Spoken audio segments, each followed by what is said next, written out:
Hello and welcome welcome to all of you. आज की जो क्लास होने वाली है वो हमारी होने वाली है मेनली कम्युनिटी में एक प्रोसीजर है। प्रोसीजर का नाम है नाजोगैस्ट्रिक ट्यूब इंसर्शन, या जिसे हम लोग इस नाम से भी जानते हैं, एनजी ट्यूब इंसर्शन के नाम से भी जानते हैं। एक्चुअली में जो पेशेंट खुद से खाने पीने में अक्षम होते हैं, ऐसे पेशेंट जो खुद से अपना खाना नहीं खा सकते, उन लोगों को न्यूट्रिशन प्रोवाइड करने के लिए हम लोग इस ट्यूब का सहारा लेते हैं। इस ट्यूब का नाम है एनजी ट्यूब।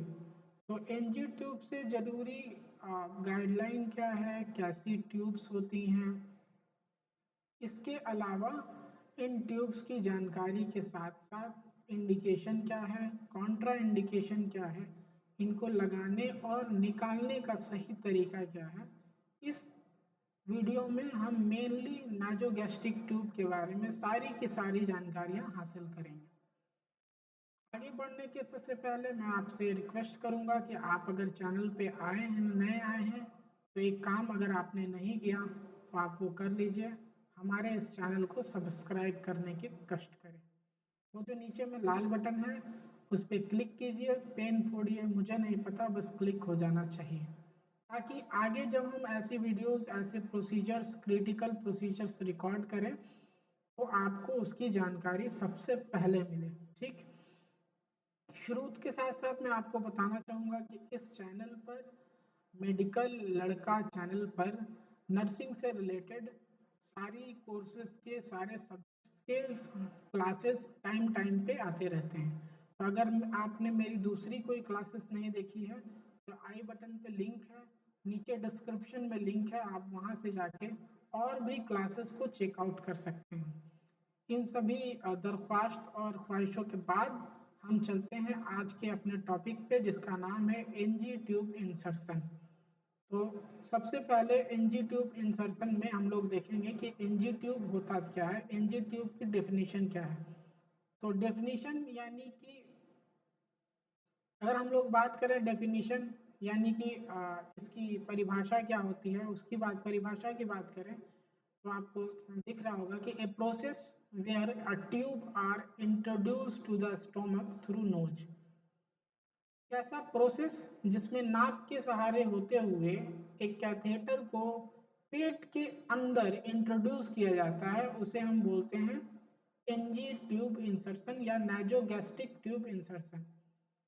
पर्पस क्या होता है, नाजोगैस्ट्रिक ट्यूब डालने का पर्पस होता है, पहला तो होता है प्रोवाइड फीडिंग, खाना देने के लिए। दूसरा होता है गैस्ट्रिक लवाज करने के लिए। कोई अगर पेशेंट पॉइजन खा के आया, पॉइजनस पेशेंट है, पॉइजन खा के आया है, तो ऐसे पेशेंट में, पॉइजनस पेशेंट में सबसे पहला लाइन ऑफ ट्रीटमेंट जाता है गैस्ट्रिक लवाज। गैस्ट्रिक लवाज यानी उसका पेट वॉश करने के लिए, ऐसे में भी हम एनजी ट्यूब लगाते हैं। For diagnostic purpose, diagnostic purpose के लिए भी हम एनजी ट्यूब लगाते हैं कि पेट में अगर कोई चीज़ देखनी हो तो पहले एनजी ट्यूब लगा के उससे डाल दें। ड्रग एडमिनिस्ट्रेशन, दवा देने के लिए भी।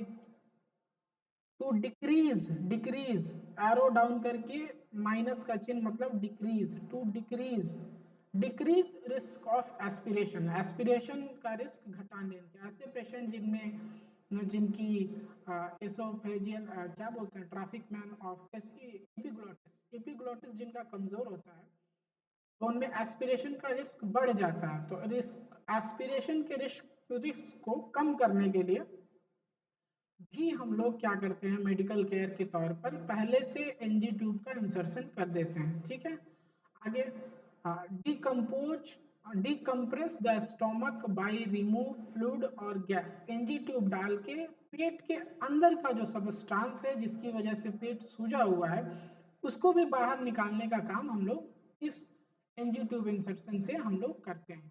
ठीक है, इतनी चीज़ों के बाद हम लोग आगे चलते हैं। इंडिकेशन क्या है, इंडिकेशन मतलब किन किन लोगों में हम एनजी ट्यूब का इंसर्शन परफॉर्म करेंगे। तो इंडिकेशन की अगर बात की जाए तो सबसे पहला पॉइंट आता है कि अगर कोई पेशेंट अनकॉन्शियस है, अनकॉन्शियस पेशेंट में खाना देने के लिए उसको हम लोग इसका यूज करते हैं, अनकॉन्शियस पेशेंट में। अगला है पॉइजनस पेशेंट में, जिसने जहर खा लिया है। पॉइजनिंग के केस में भी हम इंडिकेशन में नासोगैस्ट्रिक ट्यूब डालते हैं। फिर अगला है ड्रग ओवरडोज, तो पेट में गया है सारी दवा, तो पेट से निकालने के लिए ड्रग ओवरडोज में भी हम एनजी ट्यूब। इसके अलावा पेप्टिक अल्सर, इसके अलावा गैस्ट्रिक सर्जरी अगर किसी तरह की हो रखी है तो भी हम एनजी ट्यूब डाल के उसको डायरेक्ट फीडिंग देते हैं। इसके अलावा आता है maintain illness, anorexia, mental illness, anorexia nervosa, जितनी भी ईटिंग डिसऑर्डर्स है ये क्या कहते हैं, एनोरेक्सिया नर्वोसा, ये क्या है, ईटिंग डिसऑर्डर्स है, मेंटल डिसऑर्डर है, ईटिंग डिसऑर्डर है। एनोरेक्सिया बुलिमिया और एनोरेक्सिया नर्वोसा दो वो होती हैं ईटिंग डिसऑर्डर। ईटिंग डिसऑर्डर की वजह से खाना पीना नहीं खा रहा है तो उसको भी, या ऐसा पेशेंट जो स्वेलो करने में अनेबल है, यानी उसको डिस्पैजिया हो रखा है जिससे निगला नहीं जा रहा है, ऐसे पेशेंट को भी फर्दर ट्रीटमेंट के लिए हम लोग क्या करते हैं, एनजी ट्यूब का इंसर्शन कर देते हैं। इतनी सारी जानकारी के साथ हम लोग अब अगली स्लाइड पे मूव करते हैं।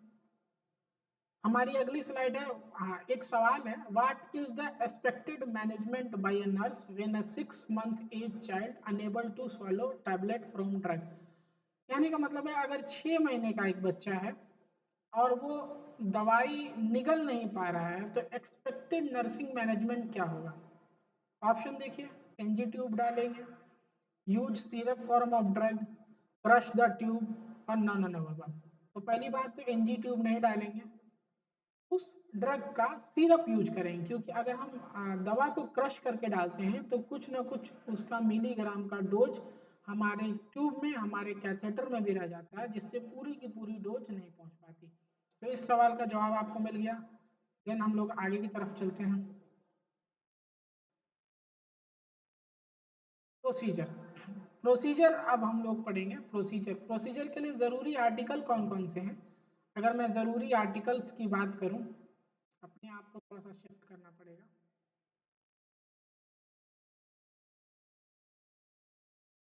हाँ, प्रोसीजर्स के बाद में हम ज़रूरी आर्टिकल की बात करें तो आर्टिकल क्या क्या नीडेड होंगे, कलेक्ट आर्टिकल्स।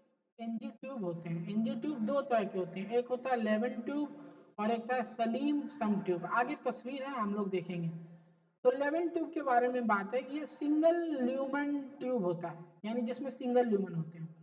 इसका इस्तेमाल रिमूव गैस्ट्रिक कंटेंट को निकालने के लिए इसका इस्तेमाल किया जाता है।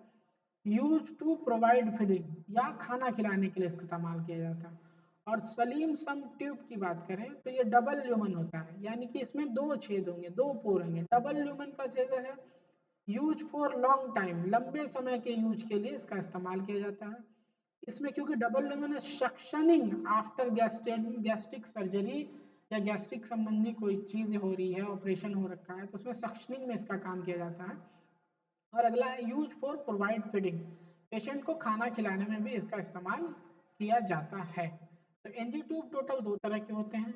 वो दोनों किन किन तरह के होते हैं ये आप इस डायग्राम से स्पष्ट कर पाएंगे। एनजी ट्यूब दो तरह के हैं और दो तरह के कौन कौन सा प्रकार है इस स्लाइड्स में आप, ये है लेवन ट्यूब। यहाँ देखिए सिंगल ल्यूमेन दिया है सक्शनिंग के लिए, और यहाँ पे एयर वेंट है और यहाँ पे इंट्यूबेशन है, तो ये डबल ल्यूमेन है, दो ल्यूमेन है और इस वाले में सिंगल ल्यूमेन है।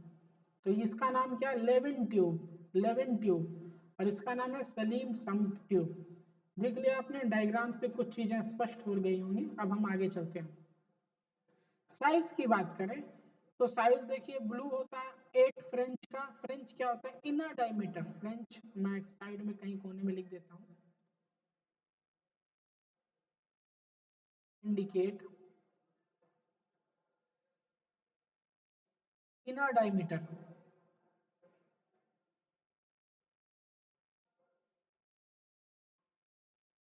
ब्लू का साइज है 8 French, black 10 French, white 12 French, green 14 French, orange 16 French, red 18 French, yellow 20 French, violet 22 French और लाइट ब्लू 24 फ्रेंच।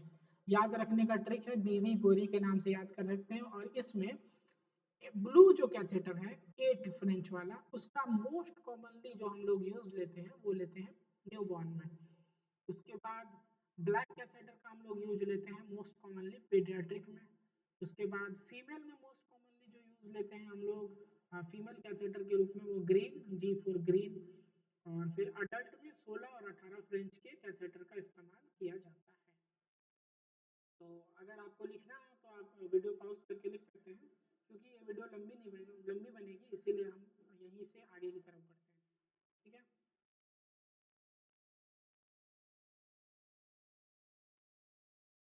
स्लाइड देखें।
इंसर्शन के वक्त, हाँ ठीक है, मैंने माइक चेंज कर लिया। इंसर्शन से पहले, इंसर्शन के वक्त एनजी ट्यूब को कम से कम 10 से 15 मिनट तक बिफोर इंसर्शन हम लोग नॉर्मल इसमें रखते हैं, बोले तो एक आइस में रखते हैं। आइस में रखने की वजह ये है कि आइस में रखेंगे तो उसका जो हार्डनिंग हो जाएगी थोड़ी सी, और वो हार्डनिंग की ही वजह से आगे जब एनजी ट्यूब हम लोग डालेंगे तो एनजी ट्यूब डालने में आसानी होगी। ठीक है, आगे हम लोग चलते हैं। लॉट ऑफ स्लाइड्स हैं। मेजरमेंट पहले लेते हैं। तो मेजरमेंट कैसे लेते हैं? पहले हम लेते हैं टिप ऑफ ईयर से, ये देखिए ये ईयर का टिप, टिप ऑफ ईयर से, टिप ऑफ नोज से ईयर लोब तक, यहाँ से शुरू करके यहाँ तक, और उसके बाद ear lobe to 2 centimetre below the level of xiphoid process, xiphoid process के 2 सेंटीमीटर नीचे तक मार्किंग करते हैं, यानी कि हम एनजी ट्यूब की मार्किंग करते हैं, एनजी ट्यूब का लेंथ लेते हैं। अगला, टिप ऑफ नोज से ईयर लोब तक, देन ईयर लोब से जाइफॉइड प्रोसेस तक। ठीक है, आगे देखते हैं। ये स्टर्नम है। जाइफॉइड प्रोसेस किसको बोलते हैं? ये स्टर्नम है। स्टर्नम नीचे जाके ट्राइंगुलर शेप बना के आगे खत्म होती है, तो जहां खत्म होती है वही स्टर्नम को बोलते हैं जाइफॉइड प्रोसेस। यहाँ पे मेरा माइक लगा हुआ है, माइक से थोड़ा नीचे, ठीक है। तो जाइफॉइड प्रोसेस तक हम लोग उसको लेंगे, स्टर्नम या ब्रेस्ट बोन या चेस्ट बोन। आगे चलते हैं। ये इमेज से आपको कुछ हद तक क्लियर हो रहा होगा कहाँ तक लेना है। जाइफॉइड प्रोसेस से 2 सेंटीमीटर बिलो तक, जाइफॉइड प्रोसेस से 2 सेंटीमीटर बिलो तक। पहले नाक से लेकर के ऑफ द ये ear lobe, tip of the nose से ईयर लोब तक, उसके बाद जाइफॉइड प्रोसेस से नीचे तक हम लोग लेके जाएंगे। ठीक है, पोजीशन की बात करें तो पहला हाई फाउलर पोजीशन, आप पोजीशनिंग आपने पढ़ रखी होगी पहले से, मैं ये मान के चलता हूँ कि आपको पोजीशनिंग पहले से आ रही होगी।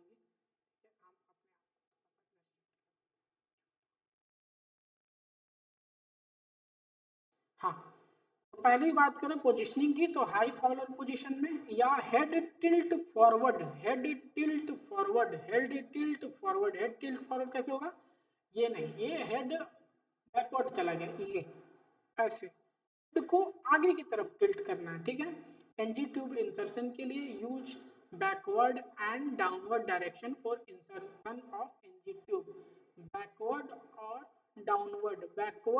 डाउनवर्ड डायरेक्शन में। Instruct the patient for swallow the tube, आपने पेशेंट को ये इंस्ट्रक्ट करना है कि इसको धीरे धीरे निगलिए, स्वेलो द ट्यूब। अगर ज़रूरी हो तो आप 4-5 बूंद पानी का भी इस्तेमाल कर सकते हैं, यहाँ पर इंसर्शन ट्यूब को डालने में मदद हो जाएगी। ठीक है, और as water reach the oropharynx just tilt the head forward of the patient, patient का जो सर है उसको फॉरवर्ड आगे की तरफ करेंगे। Touch the chin to the chest of patient, chest chin को चेस्ट तक चिपका देना है, चिन को चेस्ट तक चिपका देना है, ऐसे चिन को चेस्ट तक चिपका देना है। ठीक है, advantage close to epiglottis and reduce the risk of slip the tube into trachea।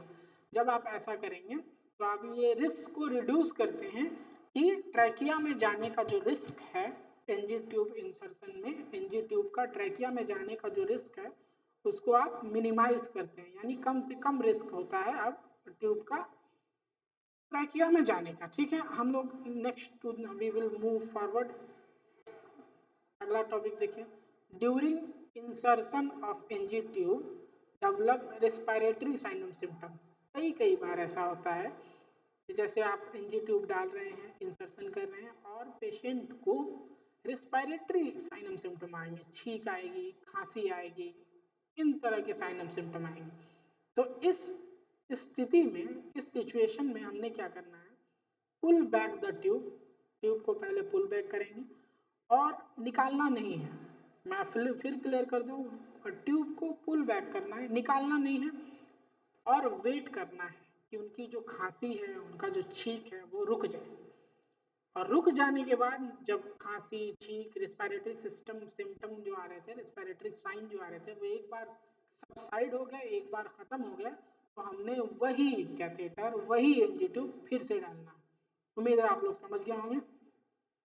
ठीक है, वी विल मूव फॉरवर्ड। ठीक है, before fixation of NG tube, अब आपने डाल लिया, ठीक है, तो अब चेक करने की बारी आई कि हाउ टू चेक कि सही डला है या गलत डला है। Before fixation of NG tube को फिक्स करने से पहले हम लोग इसका प्लेसमेंट, इसका जो डायरेक्शन है, इसका जो स्थिति है उसको चेक करते हैं। तो चेक करने के लिए जो मोस्ट कॉमन फ्रीक्वेंट टेस्ट हम लोग यूज लेते हैं, तो वो कौन कौन से टेस्ट हैं, तो पहले यहाँ देखो, मोस्ट रिलायबल जो टेस्ट है वो है एक्सरे। एक्सरे करा लो पेशेंट का, पता चल जाएगा कि ट्यूब कहाँ गई है। एक्सरे से भी नहीं हो रहा है तो चेक, पीएच करो, पीएच चेक करो, निकाल के गैस्ट्रिक कंटेंट का पीएच चेक करो। अस्कल्टेशन करो, अस्कल्टेशन मतलब सुनना, स्टेथोस्कोप से लगा के साउंड सुना। अस्कल्टेशन में sound of air after push through, करना कुछ नहीं, हमने किया है, आगे आ जाएगा, मैं वहाँ पे ये पार्ट स्किप कर दूंगा। ठीक है, 50 ml की सिरिंज लेनी है, 50 ml की सिरिंज लेने के बाद उसमें पूरा एयर भरना है। एयर भरने के बाद एनजी ट्यूब के डायरेक्शन में उसको पुट करना है और जोर से पुश करना है, जोर से पुश करिएगा। और आला लेके, आला स्टेथोस्कोप को उसके जाइफॉइड प्रोसेस पे रख के अस्कल्टेट करते हैं कि जो मैंने पुश किया, बोलस एयर, एयर जो पुश किया उसकी साउंड हमें सुनाई दी कि नहीं सुनी। अगर प्रोमिनेंट साउंड सुनाई दे रही है, आई रिपीट, अगर प्रोमिनेंट साउंड सुनाई दे रही है तो इसका मतलब एनजी ट्यूब अपनी सही डायरेक्शन में गया है। बात समझ में आई? अगर प्रोमिनेंट साउंड सुनाई दे रही है तो इसका मतलब ये है कि एनजी ट्यूब सही डायरेक्शन में सही जगह पे गया है। अब देखिए आप लोग इसको पढ़ लीजिए एक बार एक्सरे से। The sound of air after pushing through NG tube over the stomach with the stethoscope, observe air bubble after NG tube tip and put in NG. और एक और तरीका है ऑब्जर्व एयर बबल वाला, वो मैं बता देता हूँ। आपने क्या करना है, ऐसा एक बोतल लेना है, दिख रहा है इसमें सामान है, ठीक है, इसमें बहुत सारी चीजें हैं। तो एक एयर बबल लेना है और मान लीजिए कि ये टिप है एनजी ट्यूब का। एनजी ट्यूब के टिप को जो बाहर निकल रहा है उसको इस पानी के बोतल में ऐसे डाल के डिप करके रखना है। डिप करके रखने के बाद अगर एयर बबल दिखाई देता है, फ्रीक्वेंट एयर बबल दिखाई देता है, तो इसका मतलब है कि आपकी एनजी ट्यूब स्लिप हो गई है। आपकी एनजी ट्यूब जाने को था ट्रैकिया और जाने को था एसोफेगस में, चली गई है ट्रैकिया में, तो निकाल लेना है, ठीक है। क्योंकि सांसों का आदान प्रदान होता रहता है ना, तो सांसों का आदान प्रदान होगा।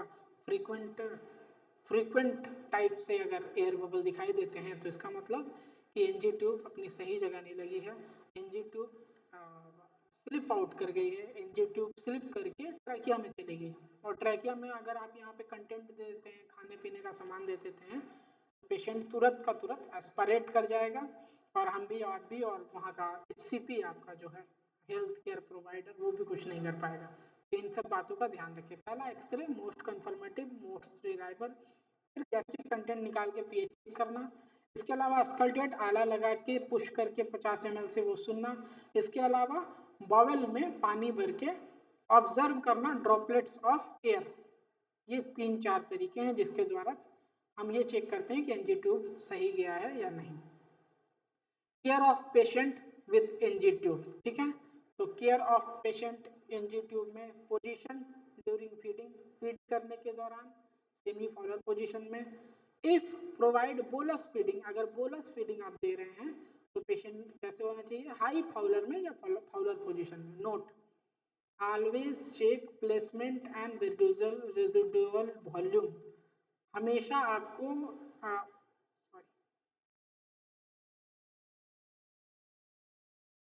हमेशा आपको खाना देने से पहले, फीडिंग देने से पहले, हमेशा मतलब आपको रेजिडुअल वॉल्यूम, जो पेट में बचा हुआ रेजिडुअल वॉल्यूम है, और प्लेसमेंट हमेशा चेक करनी कि ये प्लेसमेंट कहाँ है।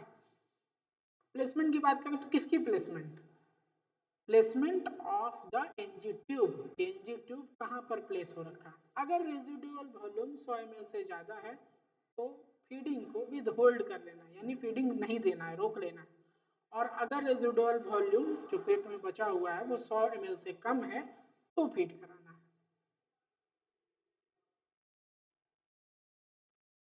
टेम्परेचर ऑफ फीडिंग, ये बहुत इंपॉर्टेंट है, बहुत लोग मिस कर जाते हैं, तो बहुत तरह की कॉम्प्लिकेशन देखने को मिल जाती है। टेम्परेचर क्या होना चाहिए फीडिंग का, रूम टेम्परेचर पे देना है। अगर खाना बहुत ज़्यादा गर्म है तो मोस्ट कॉमन कॉम्प्लिकेशन हो जाएगी डायरिया की। बात समझ में आई। अगर खाना बहुत ज़्यादा गर्म है तो मोस्ट कॉमन कॉम्प्लिकेशन हो जाएगी डायरिया की। Most common cause of diarrhoea in children rotavirus होता है। रोटा वायरस को देने के लिए रोटा वैक्सीन लगाई जाती है, 5 ड्रॉप होती है ओरल रूट 6 वीक और 14 वीक पे। ये कुछ एक्स्ट्रा टाइप ऑफ ज्ञान, ठीक है। Removal of NG tube, NG tube हमने ये देख लिया कि एनजी ट्यूब हमने लगा दिया था, हमने ये देख लिया कि एनजी ट्यूब देते समय खाना कैसा रखना है, एनजी ट्यूब देते समय, एनजी ट्यूब लगाते समय पोजिशनिंग कैसी होनी चाहिए, हमने ये भी देख लिया। तो अब हम लोग देखेंगे कि एनजी ट्यूब में, सॉरी अपने आप को फिक्स कर रहा हूँ ताकि अब हम लोग देखेंगे कि रिमूवल ऑफ एनजी ट्यूब कैसे होगा। इतनी सारी चीज़ें हम लोग देख चुके थे कि पेशेंट हाई फाउलर में रख के नेक को आगे की तरफ एक्सटेंड करके एनजी ट्यूब डालेंगे, डालने के बाद चेक करेंगे। चेक करने का 3 तरीका, एक्सरे, पीएच चेक करना, उसके बाद स्कल्टेट करना, और उसके बाद क्या था, ड्रॉपलेट ऑब्जर्व करना। इतनी चीज़ें हम लोग देख चुके थे। अब है removal of NG tube. NG tube को हम लोग निकालेंगे कैसे, ठीक है, डालना सीख गए, निकालना सीखे। Before removal of a nasogastric tube take gag reflex. Gag reflex यानी अब तुमने पाइप भी निकाल दी और पेशेंट को गैग रिफ्लेक्स है भी नहीं, वो खाना भी नहीं खाएगा, तो खाए बिना मर जाएगा, तो फिर पाइप निकाली क्यों? अरे जी, पाइप निकाली क्यों? क्योंकि गैग रिफ्लेक्स है, तो इसीलिए हमने पाइप निकाल दी कि वो अपने से खाना खा ले। लेकिन अगर गैग रिफ्लेक्स प्रेजेंट नहीं है तो फिर हमने पाइप निकाली क्यों? बात है ना। अगर गैग रिफ्लेक्स प्रेजेंट है तब हम पाइप निकालेंगे, और अगर गैग रिफ्लेक्स प्रेजेंट नहीं है तो क्या करेंगे? पाइप निकालेंगे या नहीं निकालेंगे? बताइए, निकालेंगे या नहीं निकालेंगे?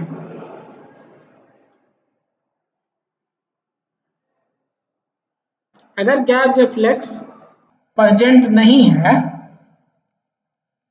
तो पाइप नहीं निकालना, और गैग रिफ्लेक्स प्रेजेंट है, इसी स्थिति में सिर्फ पाइप निकालना है, इसी स्थिति में हम निकाल सकते हैं। बात समझ में आई? ठीक है, आगे करते हैं। Ask the client to take deep breath and hold, इसको बोलते हैं वाल्सेल्वा मैनेवर। ठीक है, मैनेवर आप लोग आगे पढ़ेंगे। सांस लिया और होल्ड करके रखना है। Before and after feeding irrigate with नस्टर्वा, ठीक है, वो तो अलग बात है। और पेशेंट को बोलेंगे कि सांस लो और इसको विद होल्ड करके रखो, और जब पेशेंट सांस विद होल्ड करके रखेगा, तब पेशेंट सांस विद होल्ड करके रखेगा, विद होल्ड यानी रोक के रखेगा। अब हम सटाक से, समझ रहे हो ना, तब हम जल्दी से एनजी ट्यूब निकाल देंगे। फीडिंग ऑफ एनजी ट्यूब है, वाटर फूड फ्लो, ठीक है, स्टोमक है। आगे ही चलते हैं हम लोग,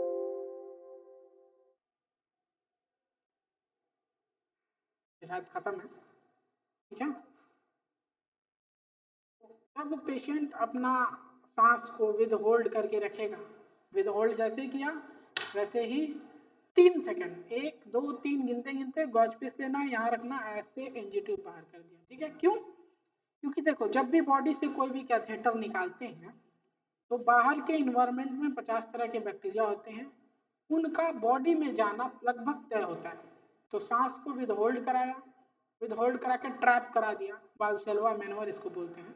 तो जैसे ही हमने ट्रैप कराया, अब होगा क्या कि intra abdominal intra thoracic pressure ज़्यादा हो गया और बाहर का इन्वायरमेंट का प्रेशर कम हो गया। तो अब कोई भी बैक्टीरिया, कोई भी ऑर्गेनिज्म, कोई भी चीज़ जो है इन्वायरमेंट से यहाँ पे नहीं आ पाएगी, इन्वायरमेंट से विद इन द बॉडी नहीं आ पाएगी। और इसी चीज को हम लोग को प्रिवेंट करना था, जिसकी वजह से हमने ये वाल्सेल्वा मैनोवर कराया है। ठीक है, आप देख लीजिए, ये था एनजी ट्यूब, एसोफेगस स्टोमक में चला जाता है, और ये इट्स लगभग लगभग ऑल अबाउट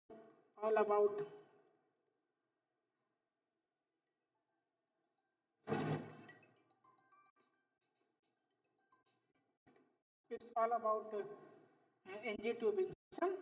तो हम कोशिश करेंगे कि आगे दिन हम और वीडियो लेके, आगे किसी प्रोसीजर की वीडियो लेके आएँ, और जब तक आते हैं तब तक के लिए दुआ में याद रखिए। हम कोशिश करेंगे कि आगे भी हम लोग ऐसी इंफॉर्मेटिव वीडियो लेके आते रहें।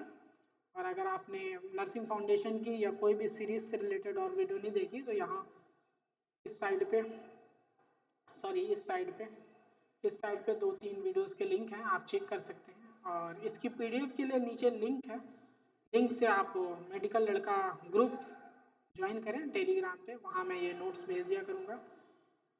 और फिर से ये दरख्वास्त करूँगा कि अगर आपको वीडियो अच्छी लगी और आपकी हेल्प हुई तो चैनल को सब्सक्राइब करिए और वीडियो को दोस्तों में शेयर करिए, शेयर करना नहीं भूलिए। चलिए, मिलते हैं अगले दिन किसी और प्रोसीजर के साथ, तब तक के लिए अलविदा, अल्लाह हाफिज़।